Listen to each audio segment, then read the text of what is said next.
अंतर्गत जो है प्रमुख शासकों का स्टडी करेंगे। इनमें प्रमुख रूप से जो है 4 शासक हुए हैं।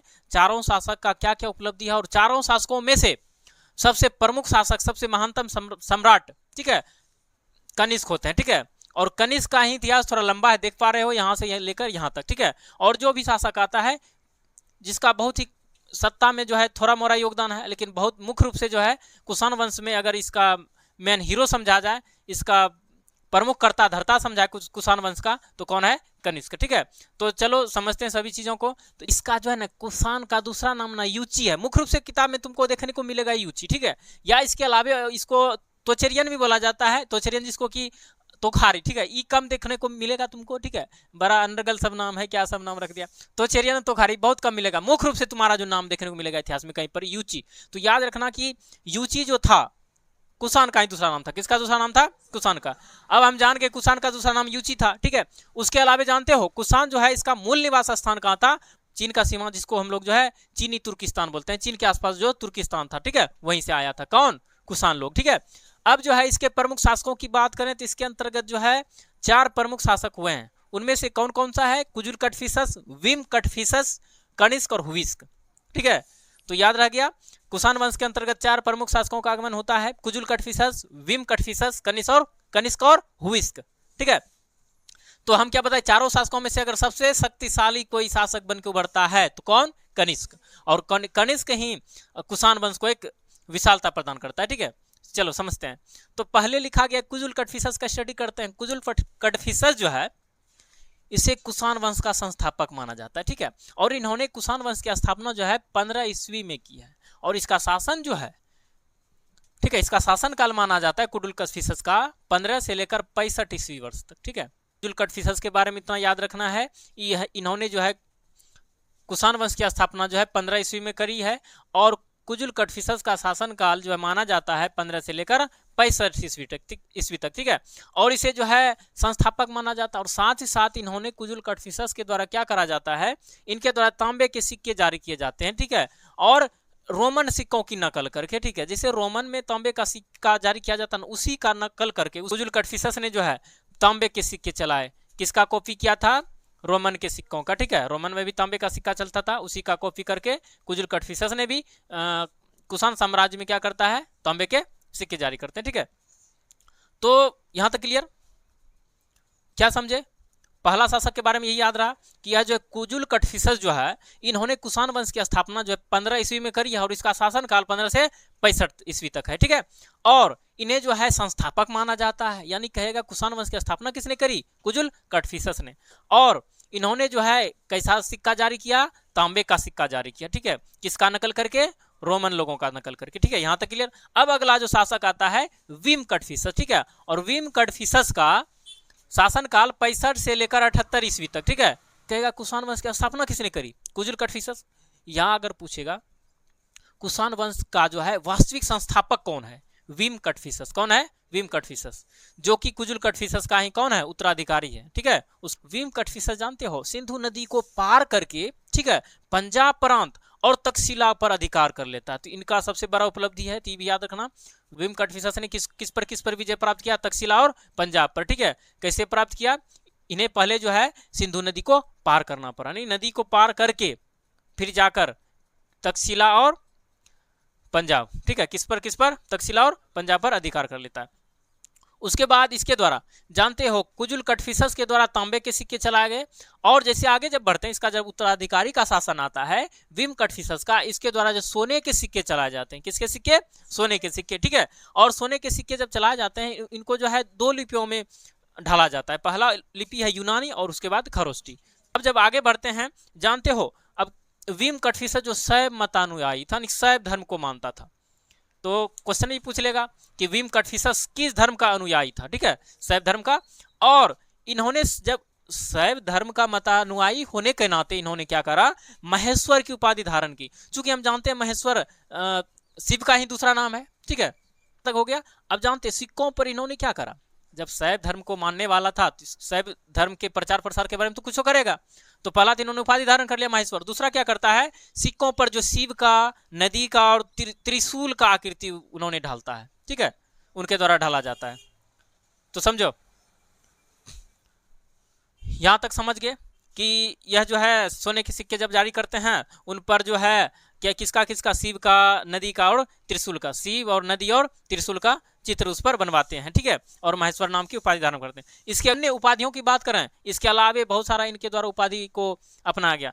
महाराज हो गया, राजाधिराज हो गया, सर्वलोकेश्वर आदि, ठीक है। तो कहने का मतलब इसके द्वारा विम खटफिशस के द्वारा 4 उपाधियां, ठीक है। पहला तो बहुत तगड़ा उपाधि कौन सा, महेश्वर। और महेश्वर उपाधि किसकी ओर संकेत करता है, शिव की तरफ संकेत करता है, चूंकि शैव धर्म को मानता था। उसके अलावा जो है महाराज हो गया, राजाधिराज, उसके बाद सर्वलोकेश्वर। यहां तक क्लियर हो गया। देखो विम कटफिशस के बारे में जानते हैं। इन्हें जो है कुषाण वंश का वास्तविक संस्थापक माना जाता है। इन्होंने क्या करता है, सिंधु नदी को पार करके तक्षशिला और पंजाब पर अधिकार प्राप्त करता है, ठीक है। और उसके बाद इसमें जाने कि के बाद इन्होंने सोने के सिक्के जारी किए। इससे पहले हम जाने जो कुजुल कटफिशस था उन्होंने क्या करा था, तांबे का सिक्का जारी किया था, ठीक है, रोमनों का कॉपी करके। तो इनके द्वारा सोने के सिक्के चला जाए और सोने की माहेश्वर नाम का उपाधि धारण किया, ठीक है। तो नाम से ही पता चल जा रहा है माहेश्वर यानी कि शिव का ही दूसरा नाम है। तो कहने का मतलब माहेश्वर उपाधि धारण करना कहीं ना कहीं उसके शैव धर्म की तरफ संकेत करता है। इसके अलावा इनके द्वारा और उपाधियां धारण करी गई, ठीक है। कौन सा, महाराज, राजाधिराज, उसके बाद सर्वलोकेश्वर, ठीक है। और इन्होंने क्या करा था, सिक्कों पर जो है, ठीक है, सिक्कों पर 3 चीज, एक शिव हो गया, नदी हो गया, उसके बाद त्रिशूल। त्रिशूल तो शंकर का हो गया, ठीक है। तो इस तरह सभी चीज का संकेत जो है उसी की तरफ जाता है, शिव की तरफ ही, ठीक है। तो यहां तक हम समझ गए। इस तरह से विम कटफिशस को अच्छे से पढ़ लिए, कंप्लीट। अब आगे बढ़ते हैं कनिष्क के बारे में। अगला जो आता है बहुत ही शक्तिशाली, बहुत ही महानतम सम्राट कनिष्क, ठीक है। और ये महानतम सम्राट जो कनिष्क हुआ, इनका जो राज्यारोहण कब होता है, 78 ईस्वी में। तो बहुत बार क्वेश्चन पूछा गया है कनिष्क का राज्यारोहण कब हुआ, 78 ईस्वी में, ठीक है। और कनिष्क का राज्यारोहण 78 ईस्वी में। और राज्यारोहण के उपलक्ष्य में इन्होंने क्या करा, शक संवत का आरंभ किया। किसका आरंभ किया, शक संवत का, जो कब से प्रारंभ होता है, चैत महीने से, हिंदी के चैत महीने। और अंग्रेजी की बात करें तो 21 या 22 मार्च को, ठीक है। तो यहां तक समझ गए। अब इनकी उपाधि की बात करें, इन्होंने 2 उपाधि, एक ही उपाधि धारण किया, ठीक है। कौन था, कैसर, या इसको सीजर भी बोला जा सकता है। तो याद रखना कैसर की उपाधि कौन धारण किया था, कनिष्क, ठीक है। उसके बाद अगर राजधानी की बात करें, इनकी 2 राजधानियां थी, ठीक है। चूंकि साम्राज्य थोड़ा विस्तार हो गया, ठीक है, तो 2 राजधानी बना दिया गया। इसकी पहली राजधानी थी पेशावर, ठीक है, इसको पुरुषपुर भी कहा जाता है। और दूसरा क्या था, मथुरा। मथुरा काशी सबको नाम सुना होगा, यूपी में है, ठीक है। और यहां तक समझ गए राजधानी। अब आगे बढ़ते हैं।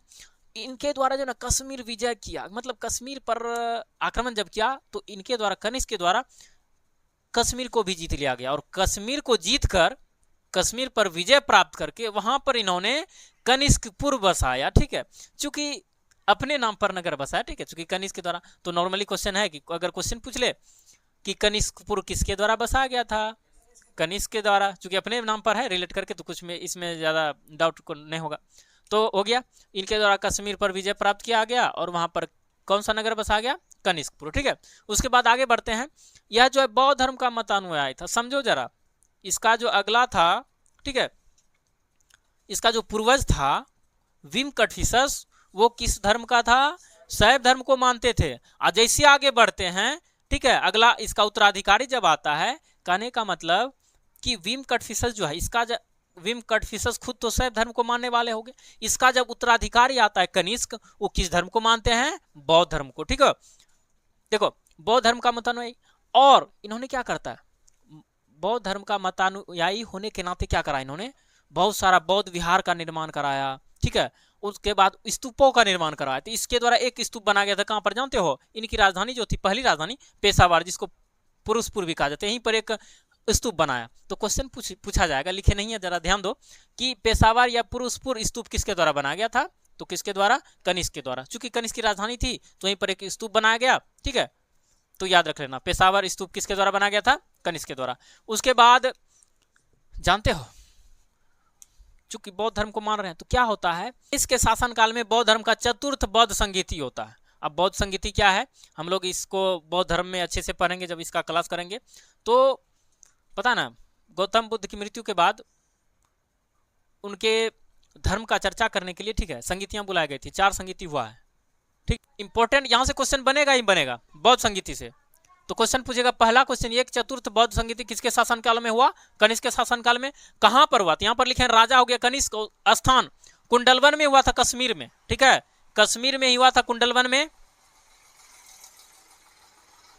उसके बाद इसका जो अध्यक्ष था वसुमित्र था। ये भी क्वेश्चन पूछता है, पूछेगा चतुर्थ बौद्ध संगीति का अध्यक्ष कौन था? वसुमित्र। और क्वेश्चन भी पूछा जाता है चतुर्थ बौद्ध संगीति कहाँ हुआ था? कुंडलवन में, जो कश्मीर में है, ठीक है, और किसके शासनकाल में?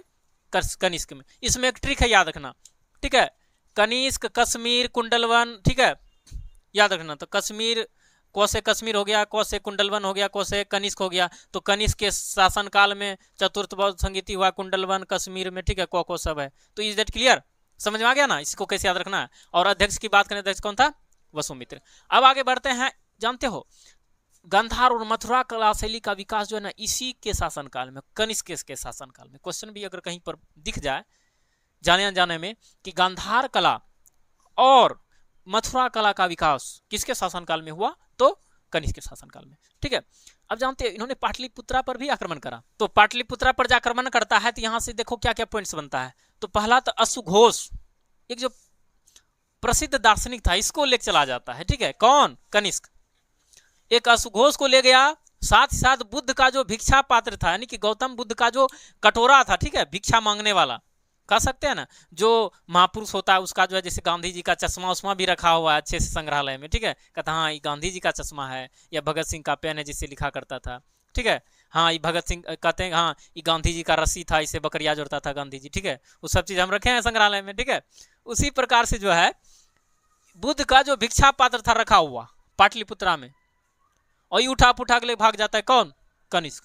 और साथ ही साथ एक जो अनोखा कुत्ता के बाद जानते हो इन्होंने चीन से युद्ध करा, और चीन का शासक किससे युद्ध हुआ था? पांचाओ से, ठीक, किससे? पांचाओ।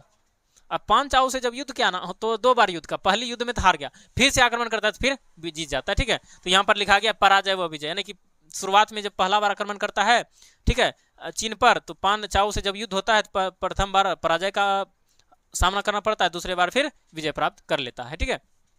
उसके बाद जानते हो तांबे के सिक्के पर ना बलि वेदी पर बलि को देते हुए इसका चित्र उत्कीर्ण करा गया, याद रखना चीजों को। तो क्वेश्चन पूछ लेगा कि बलि देते हुए सिक्कों पर जो बलि का प्रमाण किस शासक का है, किसके शासनकाल का है, ठीक है, कनिष्क के द्वारा। यानी कि इसके बाद अगर दरबारी की बात करें, बहुत ही तगड़ा चीज है, इसमें जो है 4-5 दरबारी हुए जो बहुत ही इंपॉर्टेंट दरबारी हुए, महानतम जो है ना, महानतम दार्शनिक हुए, और साथ ही साथ जो है महानतम वैद्य भी हुए, ठीक है। तो पहला अश्वघोष, दूसरा है वसुमित्र, नागार्जुन और चरक। इसके अलावा और सारा बहुत सारा था, लेकिन मुख्य रूप से कौन कौन सा होता है? अश्वघोष, वसुमित्र, नागार्जुन और चरक।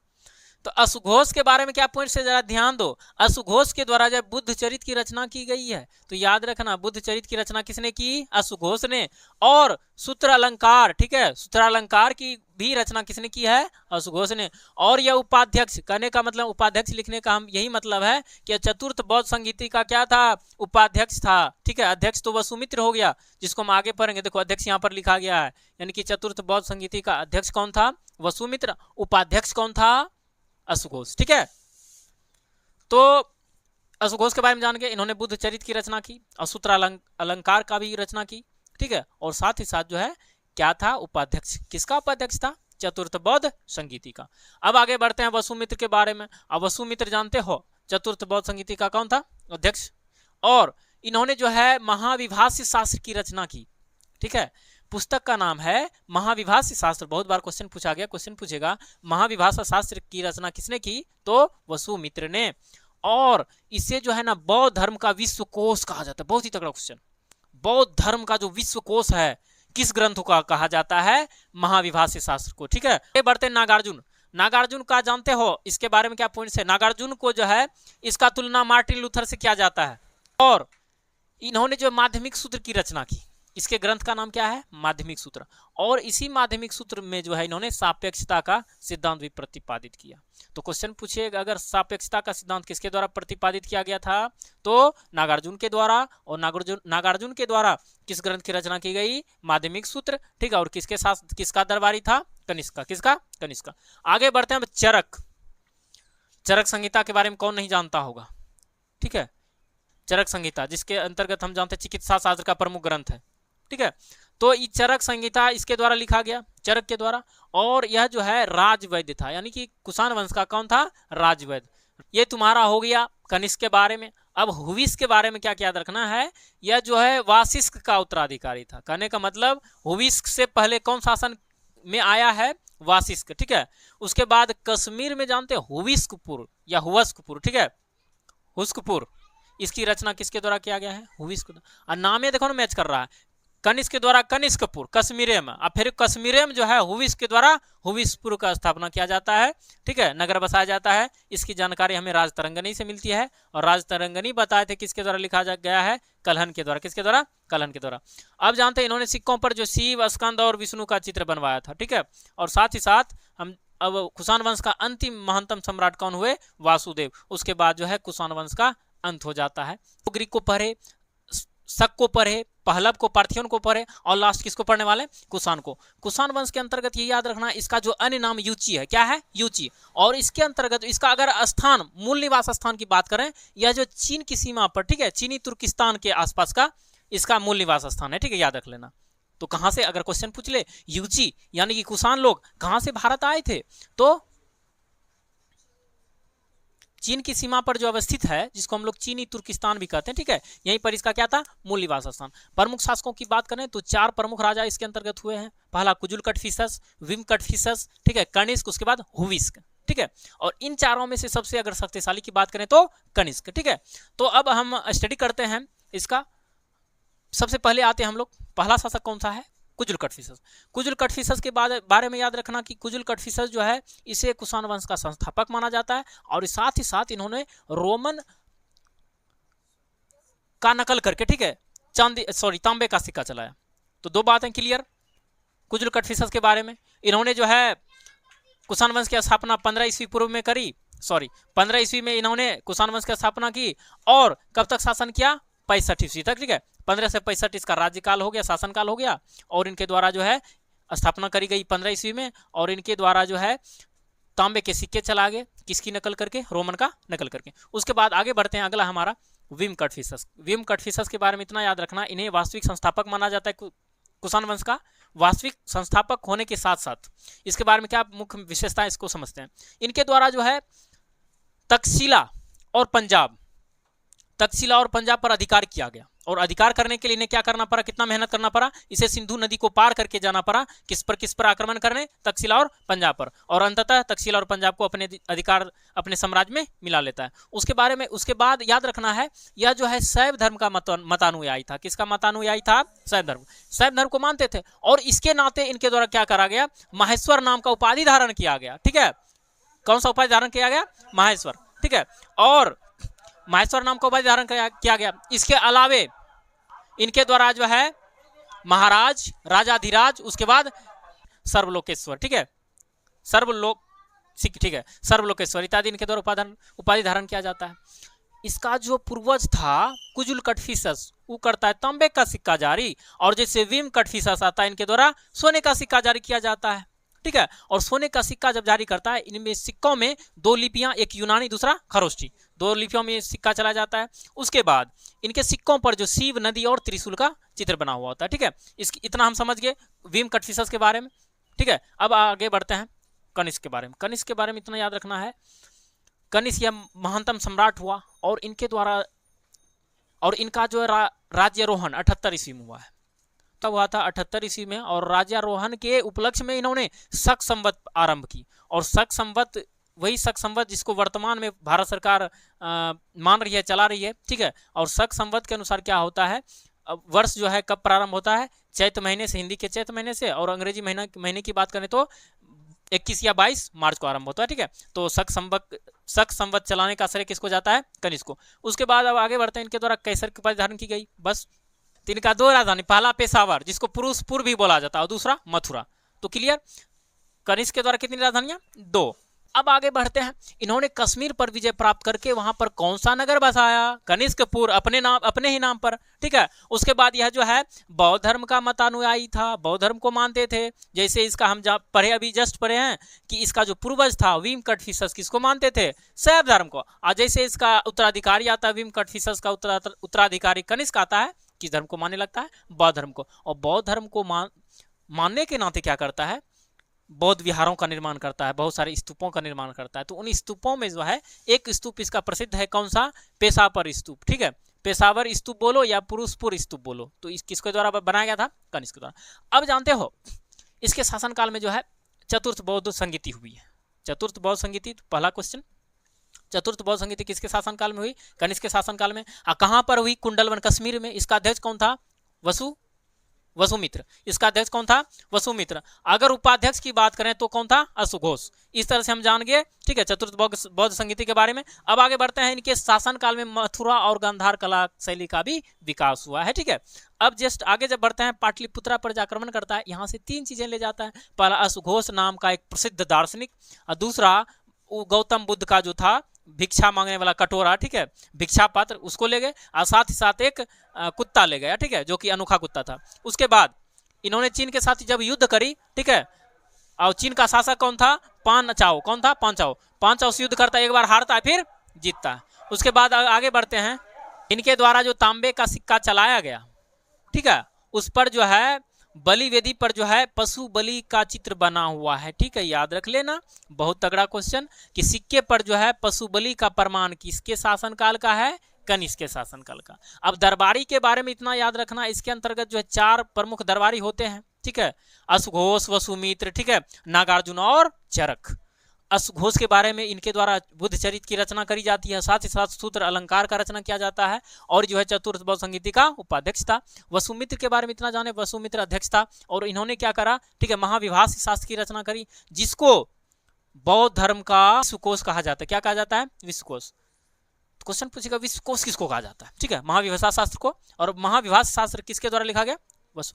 वसुमित्र। वसुमित्र कौन?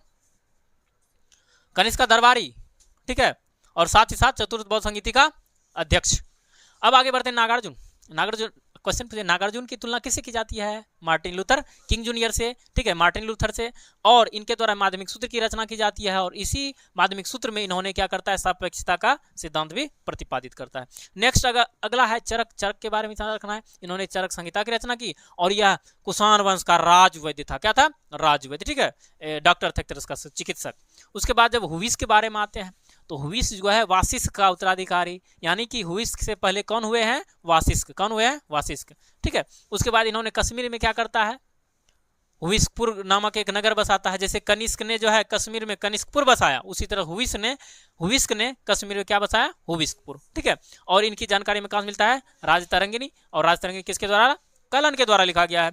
नेक्स्ट अब जो है सिक्कों पर इन्होंने शिव, स्कंद और विष्णु का चित्र बनवाता है। और लास्ट में हम क्या जाने कि वासुदेव इस कुषाण वंश का सबसे महानतम सम्राट हुआ, उसके बाद धीरे धीरे पतन की तरफ चला गया। फिर कुषाण वंश के अंत के बाद भारत में एक बहुत ही शक्तिशाली, जैसे मौर्य वंश शक्तिशाली था, मौर्य साम्राज्य शक्तिशाली था, उसी तरह भारत में फिर से एक बार शक्तिशाली साम्राज्य की स्थापना हो जाती है, ठीक है। उस साम्राज्य का नाम क्या है? गुप्त साम्राज्य। इसका स्टडी हम लोग नेक्स्ट क्लास में करेंगे।